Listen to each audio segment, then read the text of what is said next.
Hello students, welcome to our YouTube channel that is IP trend. और आज की class में हम पढ़ने वाले हैं बाइनरी फाइल्स के बारे में। जैसा कि आप सब जानते हैं कि हम फाइल हैंडलिंग वाला चैप्टर जो है वो कंटिन्यू कर रहे हैं। इसमें हमने टेक्स्ट फाइल्स के बारे में ऑलरेडी पढ़ लिया है कि टेक्स्ट फाइल्स क्या होती हैं और उसमें हम रीडिंग और राइटिंग ऑपरेशंस जो हैं वो कैसे परफॉर्म करते हैं।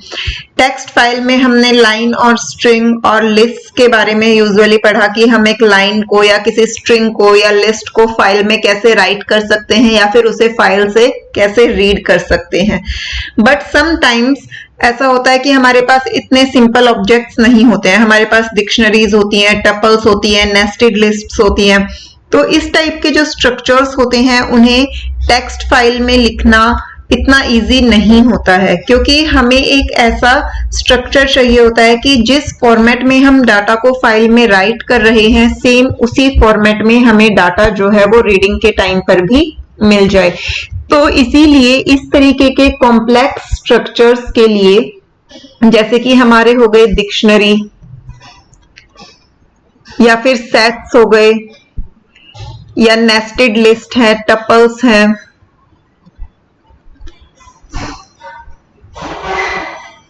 इस तरीके के कॉम्प्लेक्स स्ट्रक्चर्स के लिए हम बाइनरी फाइल्स का यूज करते हैं। बाइनरी फाइल्स में डाटा जो है वो बाइट्स की फॉर्म में स्टोर होता है, तो इसलिए जो रिटर्न डाटा है उसे दोबारा से उसके एक्चुअल स्ट्रक्चर में कन्वर्ट करना हमारे लिए इजी हो जाता है। तो इसलिए हम टेक्स्ट फाइल्स की जगह बाइनरी फाइल्स का यूज करते हैं और इसीलिए बाइनरी फाइल्स को पढ़ना हमारे लिए इम्पोर्टेंट हो जाता है। जब हम बाइनरी फाइल्स का यूज करते हैं तो वहां पे डाटा का जो स्ट्रक्चर होता है वो एज इट इज मेंटेन रहता है। जब हम डाटा को राइट करते हैं तो डाटा जो है वो सीरियलाइज्ड फॉर्म में राइट होता है और बाद में उसकी डीसीरियलाइजेशन जब होती है तो सेम फॉर्मेट में हमें डाटा रिट्रीव हो जाता है। तो बाइनरी फाइल्स में हमारे पास यहाँ पे दो कॉन्सेप्ट्स आते हैं। First one is serialization. Serialization को हम पिकलिंग भी कहते हैं। And second one is डीसीरियलाइजेशन।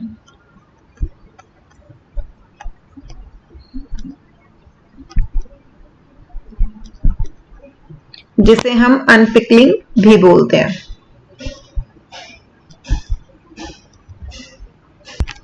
सबसे पहले सीरियलाइजेशन। सीरियलाइजेशन क्या होता है? It is the process of converting Python object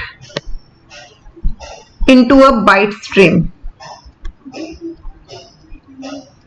so that we can write it into a file। तो पाइथन ऑब्जेक्ट की जो हायरार्की है, चाहे वो आपकी डिक्शनरी हो, लिस्ट हो, टपल हो, उसे बाइट स्ट्रीम में कन्वर्ट करने का जो प्रोसेस होता है उसे हम कहते हैं सीरियलाइजेशन या फिर पिकलिंग। ये इस तरीके से होता है कि बाद में जब हम उसकी रिकंस्ट्रक्शन करते हैं तो हमें एक्चुअल ऑब्जेक्ट जो है वो बहुत इजीली ऑब्टेन्ड हो जाता है। इसका सेकंड जो है डीसीरियलाइजेशन या फिर अनपिकलिंग, वो सीरियलाइजेशन का बिल्कुल ऑपोजिट होता है। सीरियलाइजेशन में पाइथन ऑब्जेक्ट से बाइट स्ट्रीम कन्वर्ट हुई थी, यहां पर आपकी बाइट स्ट्रीम से दोबारा से पाइथन ऑब्जेक्ट जो है वो कंस्ट्रक्ट होता है। तो जब हम बाइनरी फाइल्स के साथ डील करते हैं तो ये दो प्रोसेस जो है वो हमारे यूज होते हैं, पिकलिंग और अनपिकलिंग, या फिर आप कह सकते हैं सीरियलाइजेशन और डीसीरियलाइजेशन। पाइथन में हमारे पास एक मॉड्यूल होता है पिकल मॉड्यूल, जो इस प्रोसेस में हमारी हेल्प करता है। पिकल मॉड्यूल के अंदर इतने पावरफुल एल्गोरिथम्स होते हैं जो सीरियलाइजेशन और डीसीरियलाइजेशन को बहुत सक्सेसफुली सपोर्ट करते हैं, यानी कि वो हमारे पाइथन ऑब्जेक्ट्स को बाइट स्ट्रीम में कन्वर्ट कर सकते हैं और बाइट स्ट्रीम्स को पाइथन ऑब्जेक्ट में कन्वर्ट कर सकते हैं। तो इसलिए जब हम बाइनरी फाइल्स का यूज करते हैं तब हमें पिकल मॉड्यूल को अपनी फाइल्स में इंपोर्ट करना पड़ता है। विदाउट इंपोर्टिंग पिकल मॉड्यूल हम बाइनरी फाइल्स के साथ डील नहीं कर सकते। यहाँ पे आपको ध्यान रखना पड़ेगा कि जब हमने टेक्स्ट फाइल्स पढ़ी थी तो टेक्स्ट फाइल में हमें किसी मॉड्यूल की रिक्वायरमेंट नहीं पड़ी थी, वहां पे हमने डायरेक्टली वर्क किया था। बट बाइनरी फाइल्स के केसेस में हमें मॉड्यूल इंपोर्ट जो करना पड़ता है वो होता है हमारा पिकल मॉड्यूल। पिकल मॉड्यूल के ही फंक्शंस की हेल्प से हम बाइनरी फाइल्स में डाटा रीड और राइट करते हैं। आगे जब हम CSV फाइल्स पढ़ेंगे तो वहां पर भी आप देखेंगे कि CSV फाइल्स के लिए हमें CSV मॉड्यूल की जरूरत पड़ती है, CSV फाइल्स में रीडिंग और राइटिंग ऑपरेशंस परफॉर्म करने के लिए। तो यहाँ पे ये क्वेश्चन कई बार डायरेक्टली एग्जाम में पूछ लिया जाता है आपसे कि कौन कौन सी फाइल्स के लिए हमें कौन कौन से मॉड्यूल्स की जरूरत पड़ती है। तो ये जो चीज है वो आपको क्लियरली पता होनी चाहिए कि टेक्स्ट फाइल में हमें किसी मॉड्यूल की रिक्वायरमेंट नहीं होती, बाइनरी फाइल्स के लिए हमें पिकल मॉड्यूल की जरूरत होती है और CSV फाइल्स के लिए हमें CSV मॉड्यूल्स की जरूरत होती है। जब हम बाइनरी फाइल्स के साथ डील करते हैं तो उस प्रोसेस में हमें 4 स्टेप्स फॉलो करने पड़ते हैं। सबसे पहला स्टेप होता है इंपोर्ट पिकल मॉड्यूल। इसके बाद हम फाइल को ओपन करेंगे, open the binary file in which we want to operate. After that, perform reading and writing operations whichever we want.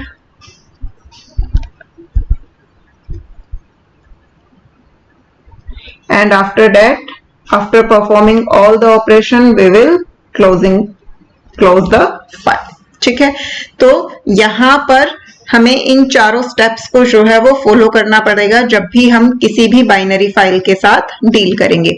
जब हम बाइनरी फाइल्स पढ़ रहे होते हैं तो मोस्टली हमारी जो एक्सटेंशन यूज होती है बाइनरी फाइल्स की वो होती है .dat। .dat जो है वो बाइनरी फाइल्स की एक्सटेंशन होती है। यहाँ पे बाइनरी फाइल्स से डाटा को रीड और राइट करने के लिए हम जिन फंक्शंस का यूज करते हैं वो होते हैं हमारे dump and load function. Dump function for writing into the binary file and load function for reading from the binary file. ठीक है, सबसे पहले हम देखेंगे कि बाइनरी फाइल्स में जो है हम राइटिंग कैसे परफॉर्म करते हैं। तो सबसे पहले उसके लिए हम डंप फंक्शन का सिंटैक्स जो है वो देखेंगे कि डंप फंक्शन का यूज जो है वो हम कैसे करते हैं। डंप फंक्शन जो होता है वो हमारा पिकल मॉड्यूल के अंदर होता है, तो इसलिए डंप फंक्शन को कॉल करने के लिए हम पिकल मॉड्यूल की हेल्प लेते हैं। तो जब हम फंक्शन का यूज करते हैं तो सबसे पहले हम मेंशन करते हैं पिकल यानी कि मॉड्यूल का नेम डॉट, उसके बाद फंक्शन का name that is dump. Module name हो गया, फंक्शन नेम हो गया। अब इसके बाद हम इसमें क्या स्पेसिफाई करेंगे, सबसे पहले हम वो ऑब्जेक्ट मेंशन करेंगे जिसे हमें फाइल में लिखना है, ऑब्जेक्ट टू बी रिटन।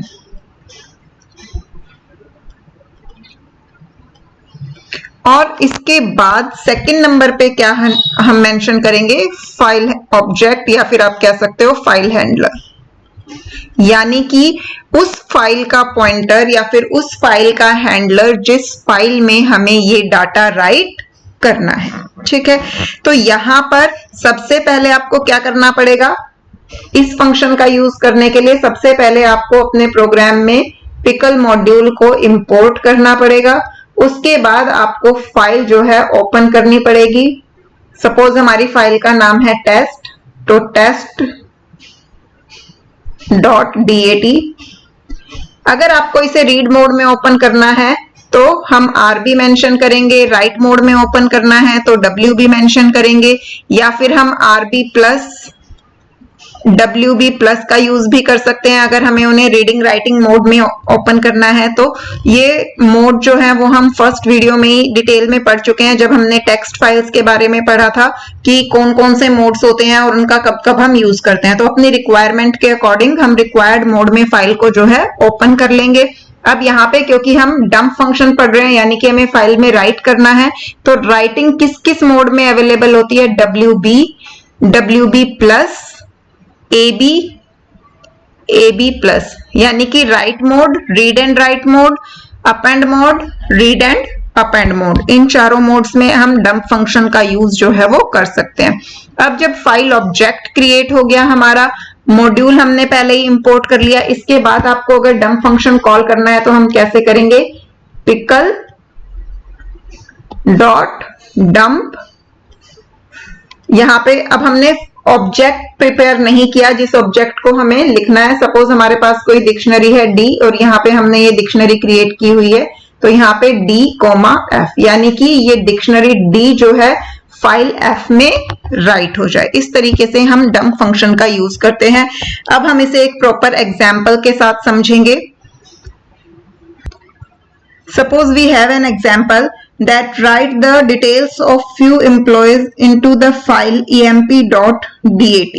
ठीक है, हमें कुछ एम्प्लॉयज की डिटेल्स जो हैं वो emp.dat फाइल में स्टोर करवानी है। ठीक है, ये बहुत ही एक हम बेसिक सा एग्जाम्पल कर रहे हैं, क्योंकि हम बेसिक से स्टार्ट करेंगे तभी हम आगे उसमें एडवांस चीजें जो हैं वो ऐड ऑन कर पाएंगे। सबसे पहले हमें फाइल में डाटा राइट करना आना चाहिए। तो यहाँ पर हमें फाइल का नाम हमें क्वेश्चन में गिवन है, दैट इज emp.dat। सबसे पहली चीज हमें क्या करनी पड़ेगी, पिकल मॉड्यूल को इंपोर्ट करेंगे, इंपोर्ट पिकल। अब इसके बाद हमें जो फाइल नेम दिया गया है emp.dat, उस फाइल को हम ओपन करेंगे। फाइल ऑब्जेक्ट हम क्रिएट कर लेते हैं f is equal to open emp.dat। अब इस फाइल को हम किस मोड में ओपन करेंगे, क्योंकि हमें इसमें डाटा राइट करना है तो हम इसे राइट मोड में ओपन करेंगे, दैट इज wv। ठीक है, फाइल हमारी ओपन हो गई। अब इसके बाद इस फाइल में हमें क्या राइट करना है, कुछ एम्प्लॉयज की डिटेल्स राइट करनी है। ठीक है, तो डिटेल एम्प्लॉयज की डिटेल चाहिए तो या तो हम यहाँ पे खुद से एम्प्लॉयज की डिटेल ले सकते हैं, बट वो ज्यादा यूजफुल नहीं होता। बेटर क्या होता है कि हम यूजर से ही एम्प्लॉयज की डिटेल लें।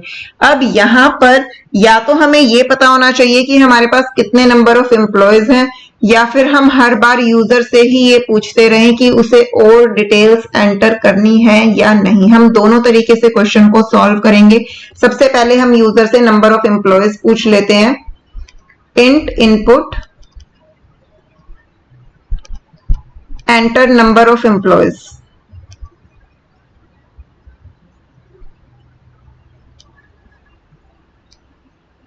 यहां से हमें पता चल जाएगा कि हमें कितने एम्प्लॉयज की डिटेल जो है वो एंटर करवानी है।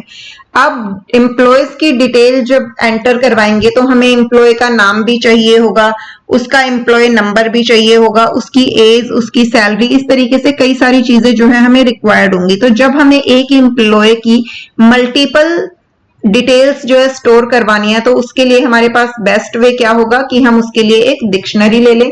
इनिशियली हमारे पास कोई वैल्यू नहीं है तो हमने एक एम्प्टी डिक्शनरी जो है वो क्रिएट करवा ली, जिसमें हम आगे इंफॉर्मेशन जो है वो स्टोर करवाते जाएंगे। ठीक है, यहां पर आप डी की जगह एम्प्लॉय डिक्शनरी है तो हम थोड़ा रिलेवेंट नेम लिख सकते हैं। सपोज हमने डिक्शनरी का नेम ले लिया emp। ठीक है, अब इसके बाद हम लूप चलाएंगे। लूप कितनी बार चलेगा हमारा, जितने हमारे नंबर ऑफ एम्प्लॉयज हैं, for I in range n। अब ये जो लूप है ये हमारा n टाइम्स चलेगा। इसमें हमारा क्या होगा कि हम यूजर से वैल्यूज लेंगे, एम्प्लॉय की डिटेल्स लेंगे, जितने एम्प्लॉयज हैं उन सब की। तो सबसे पहले जब फर्स्ट एम्प्लॉय के लिए चलेगा तो हमें यूजर से क्या क्या चाहिए, हम यूजर से नेम एंटर करवाएंगे, name is equal to input enter employee name. इसके अलावा हमें क्या चाहिए होता है, एम्प्लॉय नंबर चाहिए होता है। तो int input enter employee number. Employee number के बाद सपोज हम उसकी सैलरी और चाहिए तो इंट इनपुट सैलरी हम फ्लोट में भी ले सकते हैं यहाँ पर, और इंट में भी, ये हमारी चॉइस है। बेटर है कि हम आप फ्लोट में ले, क्योंकि सैलरी जनरली डेसिमल्स में ही होती है। Enter salary. तो यहाँ पे हमने एम्प्लॉय की जो है 3 डिटेल्स ले ली, उसका नेम, उसका एम्प्लॉय नंबर और उसकी सैलरी। यूजर से ये तीनों डिटेल्स लेने के बाद हम क्या करेंगे, डिक्शनरी क्रिएट करवाएंगे। डिक्शनरी का नेम हमारा क्या था, EMP था। तो EMP इज इक्वल टू, अब यहां पे क्या करेंगे, employee name is equal to name comma employee number is equal to NO comma salary is equal to sal, और हम ये करली ब्रैकेट्स क्लोज कर देंगे। अब यहां पर एक चीज ध्यान दीजिए कि ये डिक्शनरी जो मैंने क्रिएट की है, ये डिक्शनरी क्रिएट करनी आपने 11th क्लास में सीखी है और ये सबसे बेसिक फॉर्मेट है डिक्शनरी को क्रिएट करने का। जब हम टेक्स्ट फाइल्स पढ़ रहे थे तो मैंने आपको बताया था कि आपको स्ट्रिंग्स और लिस्ट वाले चैप्टर जो है वो अच्छे से आना चाहिए। स्ट्रिंग और लिस्ट के जितने भी फंक्शंस हैं वो आपको अच्छे से आने चाहिए, तभी आप फाइल्स के प्रोग्राम्स लिख सकते हैं। लेकिन जब हम बाइनरी फाइल्स का यूज कर रहे होते हैं तो वहां पे स्ट्रिंग और लिस्ट के साथ साथ आपको एक चीज और आनी चाहिए, वो है डिक्शनरी को यूज करना। डिक्शनरी की डिटेल की जरूरत आपको नहीं पड़ती है इन प्रोग्राम्स में, सिर्फ इतना पता होना चाहिए कि डिक्शनरी क्रिएट कैसे होती है, वो भी जो ये बेसिक सिंटेक्स है हमारा। डिक्शनरी में 2 चीजें होती हैं, की और वैल्यू। तो यहाँ पे हमने कीज जो होती है डिक्शनरी की वो हमेशा सेम रहती है, वैल्यू चेंज होती है। तो वैल्यूज जो है वो हम यूजर से इनपुट करवा रहे हैं कि एम्प्लॉय का नाम क्या है, नंबर क्या है, सैलरी क्या है, और फिर उन कीज को हम वो वैल्यूज जो है वो एलोकेट कर रहे हैं। सिमिलरली अगर डिक्शनरी में जो वैल्यूज स्टोर हैं उन्हें डिस्प्ले करवाना है तो वो कैसे करवाते हैं, और अगर किसी पर्टिकुलर की वैल्यू को चेंज करना है तो वो कैसे कर सकते हैं, ये तीनों काम आपको डिक्शनरी के आने चाहिए। अभी जब हम बाइनरी फाइल्स के प्रोग्राम पढ़ेंगे तो ये तीनों चीजें मैं आपको साथ साथ बताती जाऊंगी जहां जहां ये यूज होंगी। तो यहाँ पे अभी हमने एक डिक्शनरी क्रिएट की जिसमें हमने की वैल्यू पेयर में डाटा स्टोर कर दिया, एम्प्लॉय नेम, एम्प्लॉय नंबर और सैलरी। नेक्स्ट पेज पे मैं जो लाइन लिखूंगी वो हमारे फॉर लूप के अंदर की ही लाइन है, तो वो इसी लेवल पे कंटिन्यू होगी।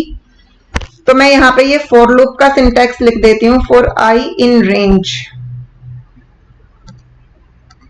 यहां पर जो था इसमें 4 लाइन्स हम पहले ही लिख चुके हैं, जो यहाँ पे आपने ये तीनों वैल्यूज एंटर की और एम्प्लॉय डिक्शनरी क्रिएट की। अब इसके बाद हमें क्या करना है, जब हमारी डिक्शनरी क्रिएट हो गई है तो इस डिक्शनरी को हमें फाइल में राइट करना है। तो डिक्शनरी को फाइल में कैसे राइट करेंगे, with the help of dump function. तो पिकल डॉट डंप, फाइल में क्या राइट करना है, जो हमारी डिक्शनरी है EMP, कौन सी फाइल में राइट करना है, फाइल हैंडलर का नाम क्या है हमारा F, तो यहाँ पे हम क्या लिख देंगे, EMP F। तो फर्स्ट एम्प्लॉय की डिटेल्स जो है वो हमारी फाइल में जाके स्टोर हो जाएंगी। अब यही काम जो है सेकंड एम्प्लॉय के लिए, थर्ड एम्प्लॉय के लिए, फोर्थ एम्प्लॉय के लिए। सपोज यूजर ने अगर 5 वैल्यू डाली थी N की, कि टोटल नंबर ऑफ एम्प्लॉयज हमारे पास 5 हैं, तो ये फॉर लूप जो है वो 5 टाइम चलेगा और पांचों एम्प्लॉयज की डिटेल्स जो है वो फाइल में राइट हो जाएंगी। जब हम इस लूप से बाहर आएंगे तो बाहर आने के बाद हमारा डाटा जो है फाइल में राइट हो चुका होगा, तो हम फाइल को क्लोज कर देंगे, सिंपली f.close। इसी के साथ हमारा प्रोग्राम जो है वो कंप्लीट होता है कि हमने एम्प्लॉयज की डिटेल्स जो है वो फाइल में राइट करवा दिए। इसके बाद इसी सेम प्रोग्राम को मैंने आपको बोला था कि हम एक और तरीके से कर सकते हैं। यहाँ तो हमने यूजर से पहले ही पूछ लिया कि नंबर ऑफ एम्प्लॉयज कितने हैं। अगर हम पहले नहीं पूछ रहे हैं यूजर से, हम चाहें तो साथ साथ यूजर को ये ऑप्शन दे सकते हैं कि जितने भी एम्प्लॉयज, सपोज यूजर ने पहले बोल दिया कि 5 एम्प्लॉय है, बाद में न्यू एम्प्लॉयज की रजिस्ट्रेशन हो गई, तो उन्हें आप कैसे इनपुट करवाओगे। तो इसका एक वे आउट ये हो सकता है कि आप यूजर को मेन्यू में ही ये ऑप्शन दें कि उसे और डिटेल्स इनपुट करवानी है या फिर नहीं करवानी। बट उससे पहले मैं आपको एक बार डिक्शनरी क्रिएट करना जो है वो सिखा देती हूँ उन स्टूडेंट्स के लिए जिन्हें ये नहीं आता है अभी अच्छे से। डिक्शनरी क्रिएट करने के लिए सबसे पहले हम एक वेरिएबल लेते हैं। वेरिएबल नेम आप कुछ भी ले सकते हो, सपोज मैंने यहाँ डिक्ट ले लिया, ठीक है। इसके बाद हम करली ब्रैकेट स्टार्ट करते हैं। करली ब्रैकेट में हम की वैल्यू पेयर में डाटा स्टोर करवाते हैं। यहां पर ये मैंने मिस्टेक कर दी थी, ये इक्वल साइन नहीं होता है, यहाँ पे हमारे कॉलम्स आते हैं।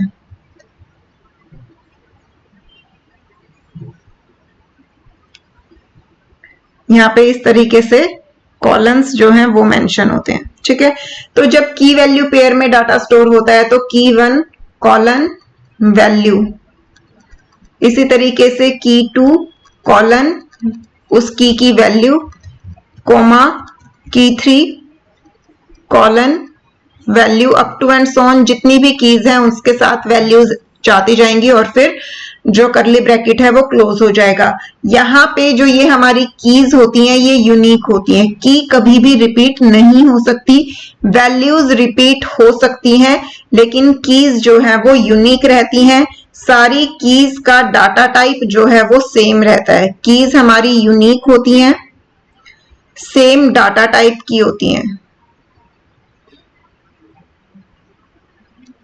ठीक है, अभी जैसे यहाँ पे हमने क्या क्या कीज थी हमारी, employee name, employee number and salary, और तीनों का डाटा टाइप सेम था, दैट इज स्ट्रिंग।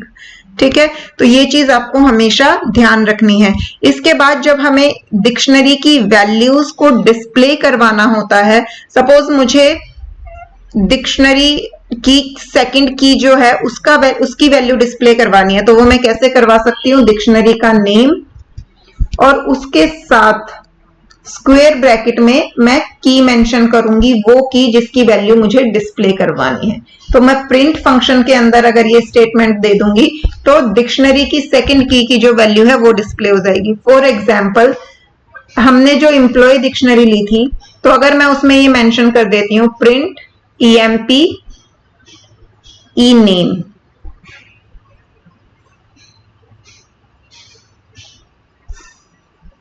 तो इससे क्या होगा, यहां पे जो मैंने ई नेम दिया होगा उस ई नेम की वैल्यू जो है वो डिस्प्ले यहां पर हो जाएगी। ठीक है, तो इस तरीके से आप जो है वैल्यूज को डिस्प्ले करवा सकते हैं।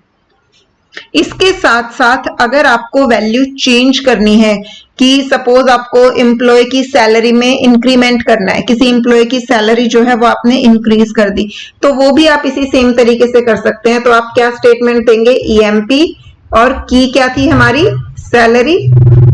अब इसके बाद इसमें आपको जो भी अपडेटेड, सपोज पहले 10,000 थी बट अब आपको उसमें 50,000 देना है, तो अगर हम इस तरीके से लिख देंगे EMP salary is equal to 50,000, तो सैलरी में क्या वैल्यू स्टोर हो जाएगी, 50,000 स्टोर हो जाएगी। तो इस तरीके से हम डिक्शनरी की वैल्यूज को प्रिंट करवा सकते हैं और उन वैल्यूज को चेंज कर सकते हैं। वापस आ जाते हैं बाइनरी फाइल्स पे। अब हम इसी सेम प्रोग्राम को यूजर से मेन्यू फॉर्म में लेंगे कि उसे कब तक वैल्यूज एंटर करवानी है। इस तरीके से अगर हमें करना है तो सेम प्रोग्राम हमारा रहेगा। सबसे पहले हम क्या करेंगे, इंपोर्ट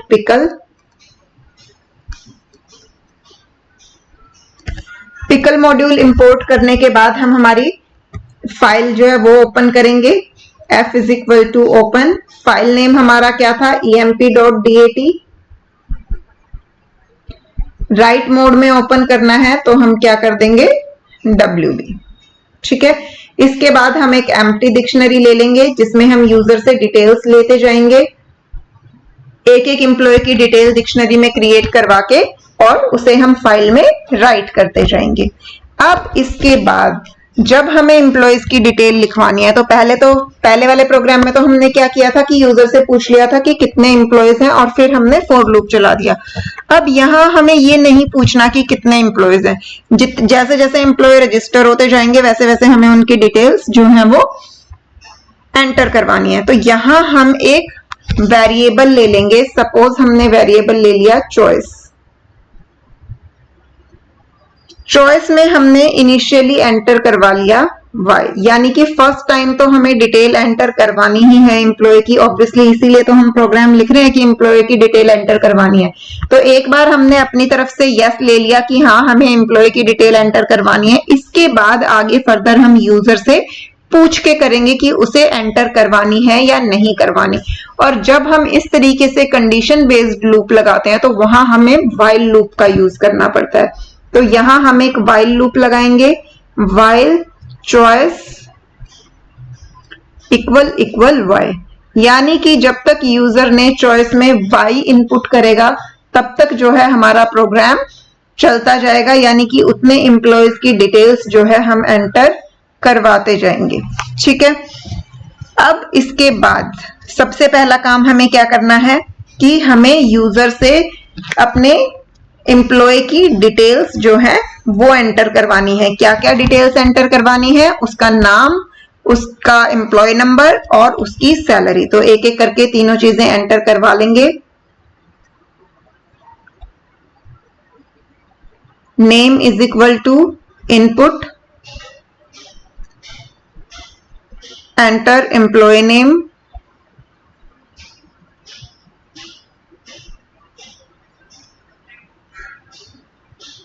इसके बाद हम उसका एम्प्लॉय कोड एंटर करवाएंगे। Int input enter employee number और थर्ड क्या चाहिए हमें? उसकी सैलरी चाहिए। तो यहां पे हम इसे फ्लोट में ले लेते हैं। फ्लोट इनपुट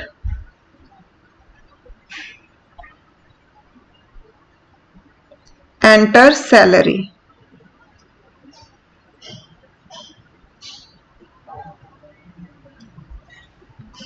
ठीक है, हमने यूजर से तीनों चीजें जो है वो इनपुट करवा ली। अब हम इसकी डिक्शनरी क्रिएट करेंगे। डिक्शनरी हमने यहाँ पे क्या ली थी? ईएमपी डिक्शनरी ली थी। तो ईएमपी इज इक्वल टू, अब हम यहाँ पे कीज स्पेसिफाई करेंगे और उसके साथ ये वैल्यूज देते जाएंगे। सबसे पहले एम्प्लॉय नेम कॉलन, हमने किस में वैल्यू एंटर करवाई है? नेम नाम के वेरिएबल में। कोमा सेकंड एम्प्लॉय नंबर, और एम्प्लॉय नंबर की वैल्यू हमने किस में स्टोर करवाई है? नम में। और थर्ड हम क्या लेंगे? सैलरी, और ये हमने किस वेरिएबल में इनपुट करवाई है? सैलरी।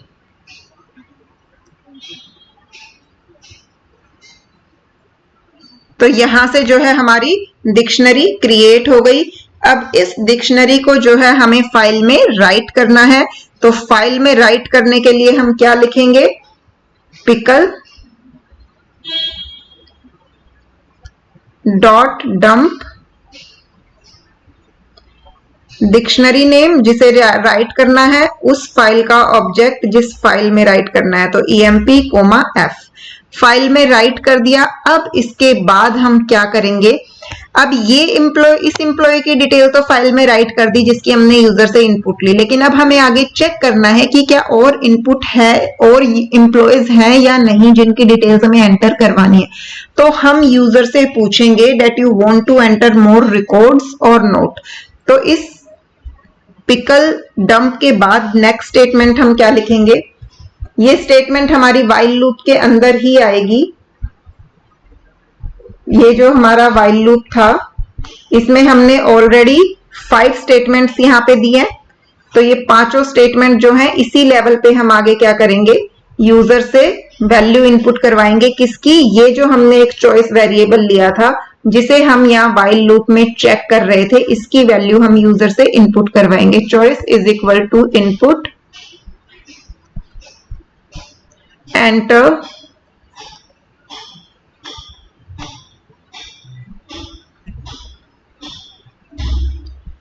यहां पर हम क्या मेंशन करेंगे? You want to enter more records और नॉट।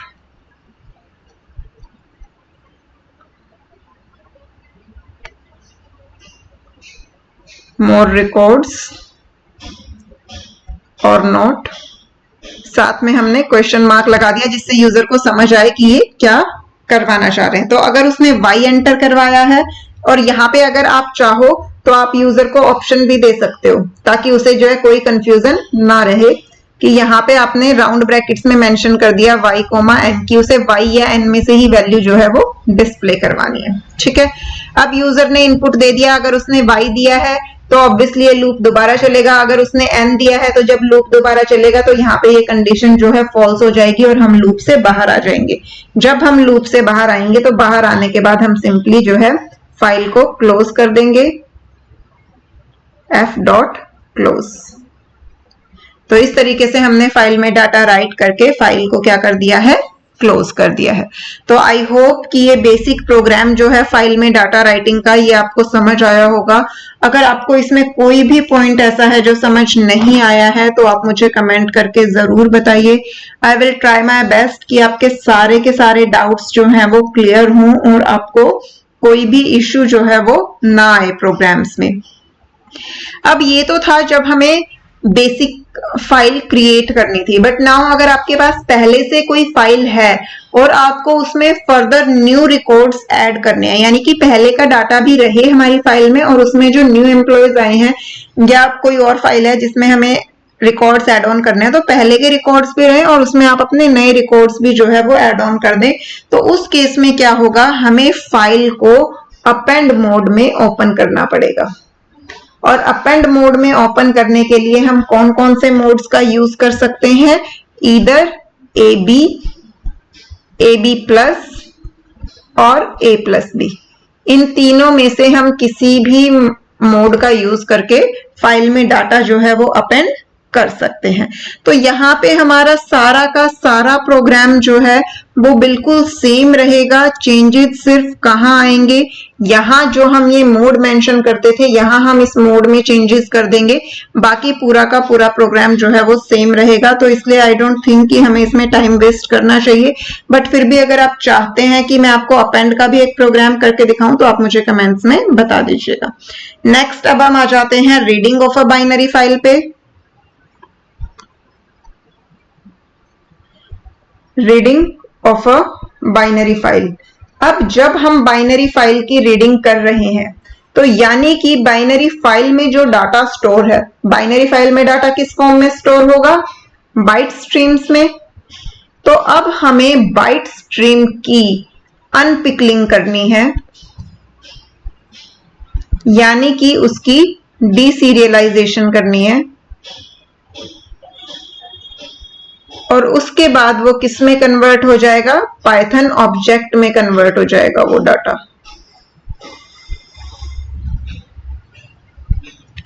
ठीक है, बाइट स्ट्रीम से पाइथन ऑब्जेक्ट में डाटा को कन्वर्ट करना है ताकि वो यूजर रीडेबल फॉर्म में प्रेजेंट हो सके, क्योंकि यूजर जो है वो बाइनरी फॉर्म को नहीं समझ सकता, तो हमें रीडेबल फॉर्मेट में उसे कन्वर्ट करना है। तो इसलिए हमें उसकी अनपिकलिंग जो है वो करनी पड़ती है।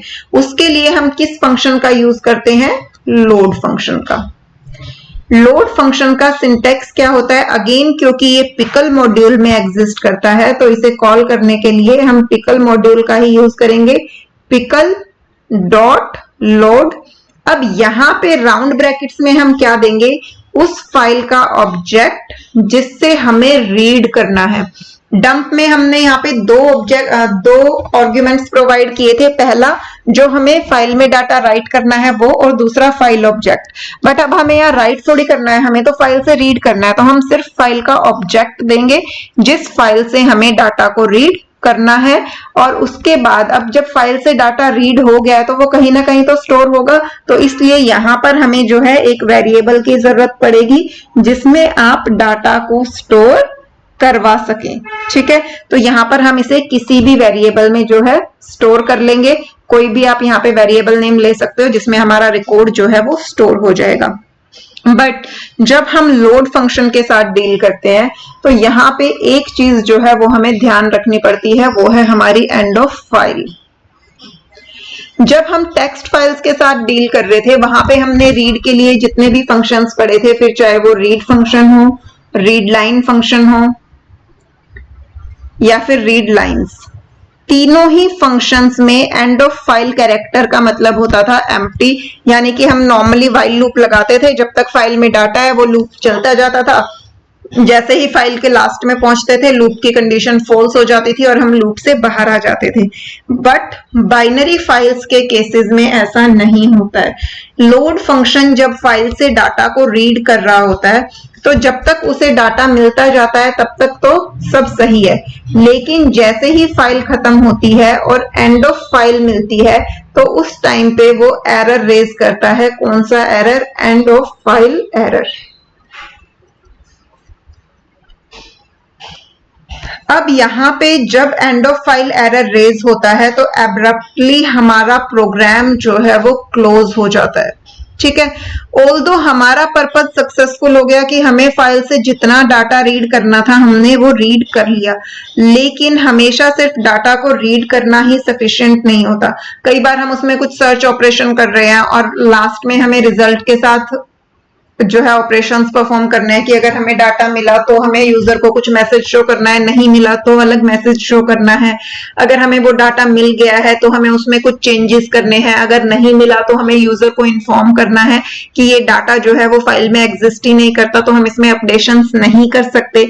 इस तरीके की बहुत सारी डीलिंग्स हमें करनी पड़ती हैं, तो इसलिए हम फाइल का एब्रप्टली क्लोज होना अफोर्ड नहीं कर सकते। तो हमें एंड ऑफ फाइल एरर के साथ यहाँ पे डील करना आना चाहिए।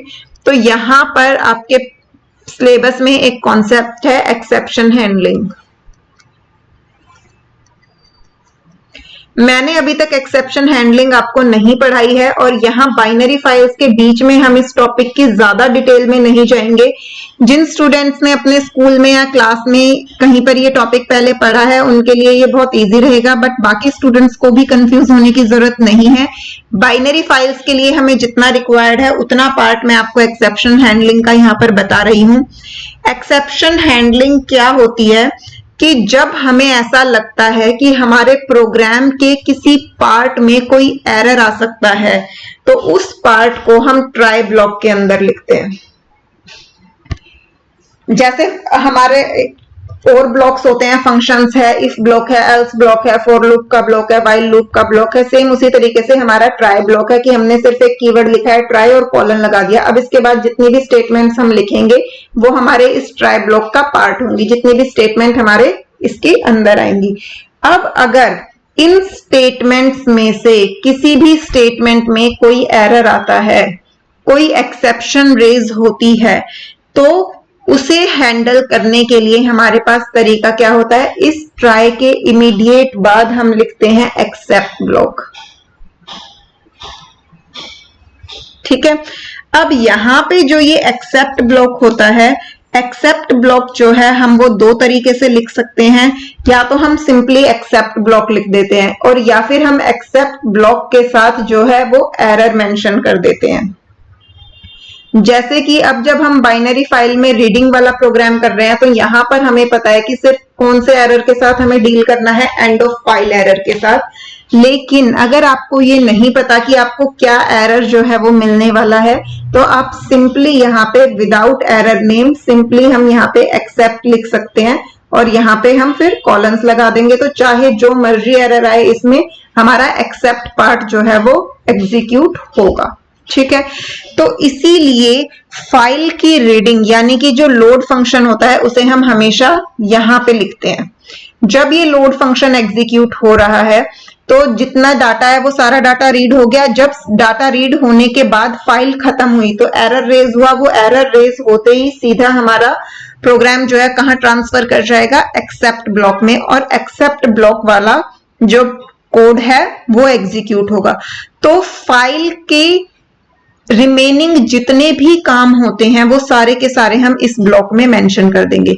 यूजुअली अगर हमें प्रोग्राम को सिर्फ रीड करके डिस्प्ले करवाना है तो उस केस में हमें जब सारा डाटा रीड होके डिस्प्ले हो ही चुका है तो हमें सिर्फ एक काम करना होता है, फाइल को क्लोज करना। तो वो हम एक्सेप्ट ब्लॉक के अंदर कर देते हैं ताकि हमारी फाइल जो है वो ओपन ना रहे, उसमें किसी तरीके का डाटा लॉस ना हो। तो हम फाइल को प्रॉपरली यहाँ पर क्लोज कर देते हैं। अगर इसके अलावा भी कोई भी काम है, जैसा कि मैंने आपको पहले ही बताया था कि हम कुछ सर्च कर रहे हैं और उसके अकॉर्डिंग हमें यूजर को कोई मैसेज जो है वो शो करना है, तो वो सारे काम भी हम इसी एक्सेप्ट ब्लॉक के अंदर करते हैं। रीड फंक्शन को डिटेल में हम कल नेक्स्ट क्लास में डिस्कस करेंगे, क्योंकि यहाँ पर जो है आई थिंक आज के लिए ये वीडियो काफी हो गई है। पहले आप इतने पार्ट को अच्छे से समझिए। ये रीड फंक्शन के बारे में भी मैंने आज आपको जितना बताया है उसे आप एक बार समझने की कोशिश कीजिए। अगर कोई डाउट है तो मुझे बताइए। नेक्स्ट क्लास में हम रीड फंक्शन को थोड़ा सा रिवाइज करेंगे और उसके बाद इससे रिलेटेड प्रोग्राम्स जो है वो करेंगे। रीड फंक्शन से रिलेटेड हम काफी सारे प्रोग्राम्स करेंगे क्योंकि पहले हमें बेसिक रीडिंग करनी है, उसके बाद हमें सर्चिंग वाले प्रोग्राम्स करने हैं कि फाइल में हम डाटा को कैसे सर्च कर सकते हैं, वो भी हमारे रीडिंग से ही रिलेटेड होते हैं। और उसके बाद हमें फाइल में अपडेशंस कैसे होती हैं वो सीखना है। वहां पे हमारा रीडिंग और राइटिंग दोनों प्रोग्राम्स यूज होंगे, क्योंकि पहले हम फाइल से डाटा को रीड करेंगे, रीड करने के बाद उसे अपडेट करेंगे और अपडेट करके फिर वापस से उसे फाइल में राइट करेंगे। तो ये काम जो है बाइनरी फाइल्स का हमें करना है, ये पूरा अब हम नेक्स्ट क्लास में करेंगे। आज के लिए इतना ही, मिलते हैं नेक्स्ट वीडियो में। अगर आपको कोई भी डाउट हो तो मुझे कमेंट करके जरूर बताइएगा, मैं आपके डाउट्स जो है क्लियर करने की कोशिश करूंगी। और आपको आज वाली क्लास समझ आई है या नहीं ये भी मुझे फीडबैक में जरूर बताइएगा। मिलते हैं नेक्स्ट क्लास में, बाय बाय।